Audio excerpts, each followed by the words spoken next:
हम पढ़ रहे हैं सौरभ चौबे की बुक प्राचीन भारतीय इतिहास। ये आप देख सकते हो, ये हमारी क्रम से चल रहे हैं वीडियो। और प्राचीन भारतीय इतिहास के स्रोत हमने यहाँ से स्टार्ट किया था। प्राचीन भारतीय इतिहास के स्रोत यहाँ से हमने सारे पढ़ लिए, साहित्य के स्रोत सब पढ़ लिए। एक ही वीडियो में विदेशी यात्रियों का विवरण, उसकी प्लेलिस्ट बनाई मैंने, ये पढ़ा दिया। ऐसे 2-3 बने हैं लेकिन स्पष्ट से एक ही बना है। फिर धार्मिक में हमने सब ब्राह्मण साहित्य, बौद्ध साहित्य, जैन साहित्य वो भी पढ़ लिए। वेद, ब्राह्मण पूरी डिटेल से सारा पढ़ लिया। आज हमारा पुरातात्विक स्रोत स्टार्ट हो रहे हैं, जिसमें अभिलेख होंगे, सिक्के होंगे, मृदबांड होंगे। वो सारे नोट्स मैंने बनाए हैं, मैं आपको बता दूं अभी। और स्टार्ट आज हमारा पुरातत्व लेख है जो है, ये सौरभ चौबे की बुक से नोट्स बना रही हूँ सारे, ये देख सकते हो। ये पूरी की पूरी डिटेल है यहाँ से।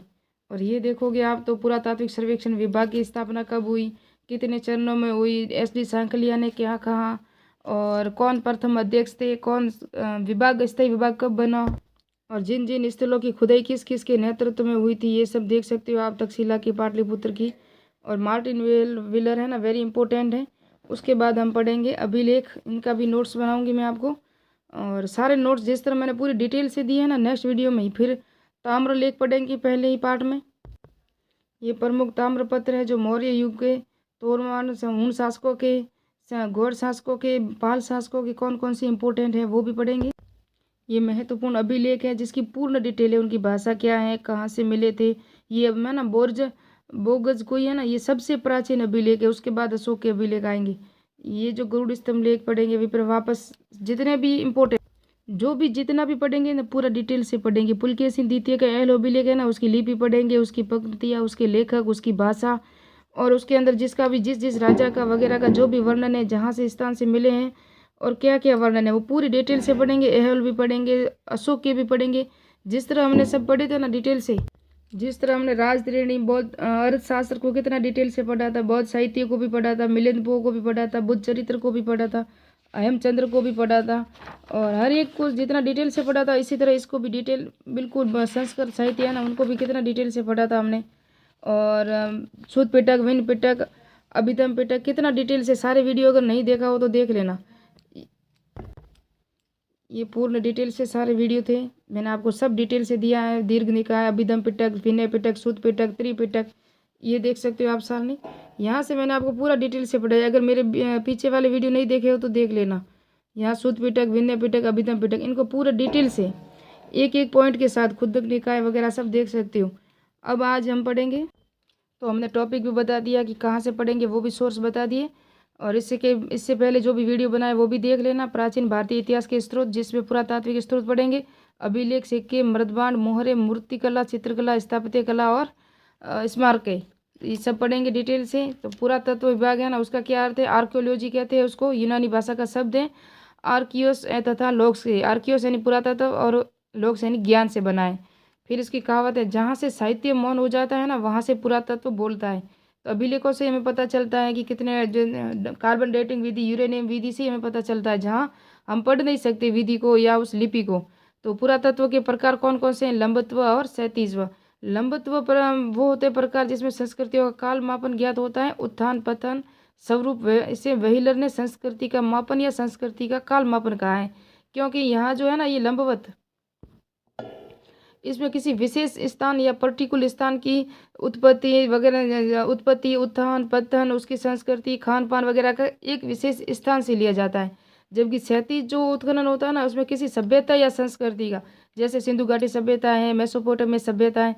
यहाँ अगर हम देखेंगे लंबवत में तो मोहनजोदड़ो है, हड़प्पा है, कुछ मेन एक एक पॉइंट का स्थान लेंगे हम। और यहाँ से पूर्ण सभ्यता, सिंधु घाटी सभ्यता, मेसोपोटामिया, सुमेरियन सभ्यता, बड़ी बड़ी सभ्यता को लेके करेंगे उसका वर्णन। इस तरह से उसे कहते हैं क्षैतिज उत्खनन, जिसमें चौपास, निमांडो, हड़प्पा, मोहनजोदड़ो क्षैतिज उत्खनन में आते हैं। ये बड़े बड़े स्थान हैं।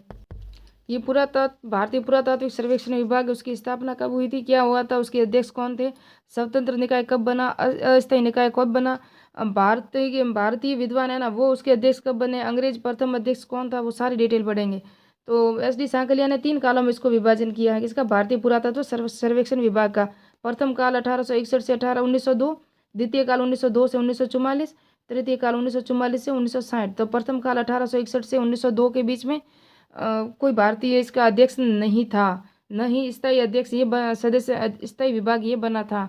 तो प्रथम काल 1961 और 1861 और 1902 में। इसमें प्रथम गवर्नर जनरल, तो प्रथम काल गवर्नर जनरल लॉर्ड कैनिंग ने पुरातात्विक सर्वेक्षण का कार्य किया। 1861 में कनिंघम को नियुक्त किया। किसने किया था? लॉर्ड कैनिंग ने किया था।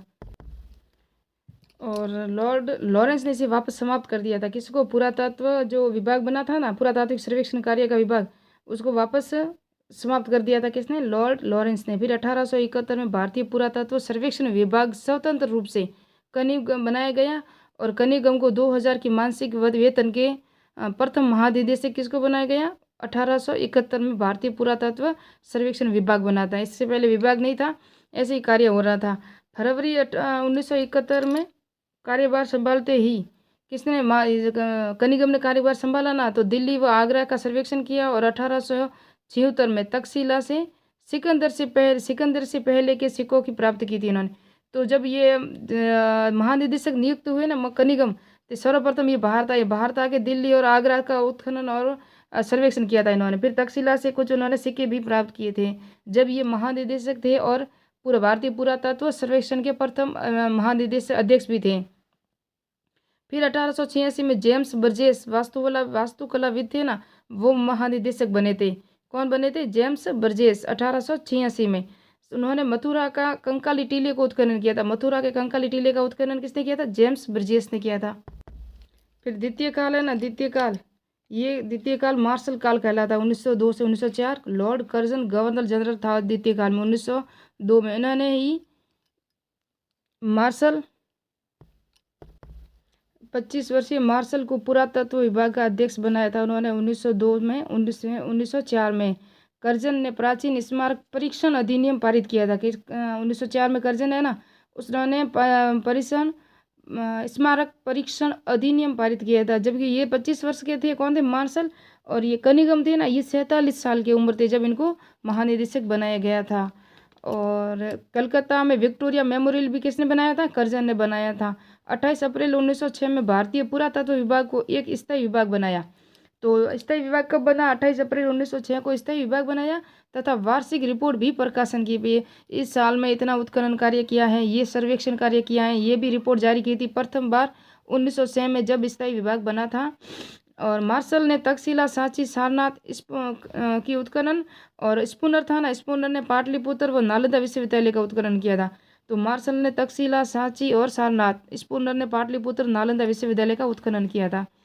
1928 में जब इसके महानिदेशक बने थे एच हरग्रीव्स बने थे। 1931 में भारत के प्रथम 1931 में राय बहादुर दयाराम साहनी को बनाया गया, यानी कि ये प्रथम भारतीय थे महानिदेशक। इससे पहले जितने भी जो बने थे ना पुरातत्व विभाग के अध्यक्ष, वो सब अंग्रेज थे। प्राचीन स्मारक अधिनियम को संशोधित किया, विदेशियों को उत्खनन की मंजूरी दी। अर्नेस्ट मैके ने चंदूड़ों का उत्खनन किया। भाई राय बहादुर दयाराम साहनी थे ना, उन्होंने विदेशियों को भी कहा था कि आप भी उत्खनन कार्य कर सकते हैं, आप उनको भी छूट दे रखी थी। तो अर्नेस्ट मैके थे ना, उन्होंने चंदूड़ों का उत्खनन कार्य किया था। 1948 में NP चक्रवर्ती, 1950 में माधव स्वरूप वत्स को भी इनके अध्यक्ष बने थे। 1953 में अलमलानंद घोष बने थे ना, तब गांव सर्वेक्षण, यानी कि हर एक गांव का सर्वेक्षण किया गया और हर गांव में जहां पुरातत्व सामग्री मिलती है ना, उसे वहां उत्खनन किया जा सकता है। जैसे कि अमलानंद घोष ने किसकी खोज की थी?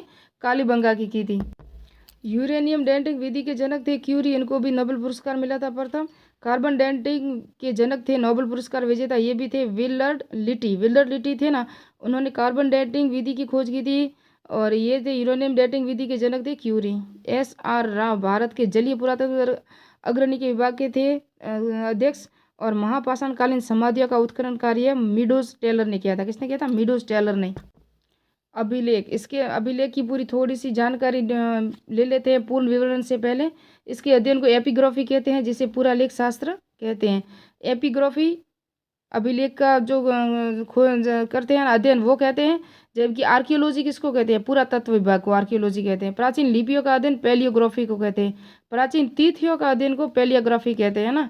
और उसके बाद है 1877 में कनिंघम के नेतृत्व में मौर्यतर, गुप्तकाल तीनों कालों के अभिलेखों का संग्रहण कर कापर्स इंस्क्रिप्शन कैरम नामक ग्रंथ लिखा था। तो याद रखना अच्छी तरह, कनिगम का ये जो ग्रंथ है ना इम्पोर्टेंट है, क्योंकि ये 3-4 भाग में है और ये अलग अलग लोग इसे प्रकाशित करेंगे।